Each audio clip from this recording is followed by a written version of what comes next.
I do think Bitcoin could end up becoming a reserve currency of the world. I've been reading Ray Dalio recently with his new book, like The Changing World Order. And I thought it was a really well-researched book.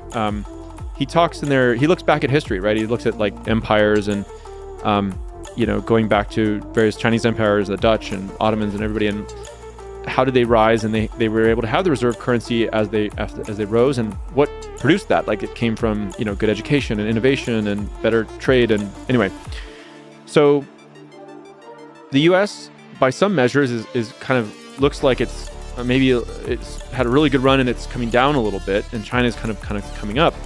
Who knows how that'll play out, by the way? Like the world is very complicated. That could switch. But I guess if the US dollar is going to be seeing more inflation in the future, the Chinese yuan is not like necessarily better, right? I mean, they have a ton of debt as well, and it's not like you could really that the yuan could be inflated as well, right? It probably will be. And so I do think that there's this group of people today, which probably most traditional, like the people who run big banks and like governments and stuff, that this is not really on their radar today. But I think there's basically a group of younger people in that kind of, 25, 35-year-old range who are tech savvy.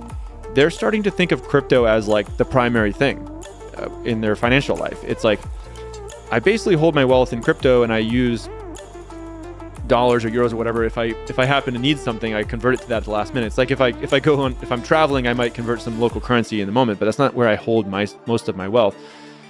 So this segment of the population is not like massive yet from a GDP point of view, but I think it's a leading indicator of where things could be going. And this is actually good for the world. It's kind of like, especially if China does continue to rise and it has a more authoritarian view, it'll be kind of this very centralized East versus a decentralized West, where people are in the West, in the free world, really kind of embracing crypto and a more open, fair, free, global financial system, which I think will be enormously beneficial for humanity. And I do think basically Bitcoin is the reserve currency, the gold standard of the crypto economy.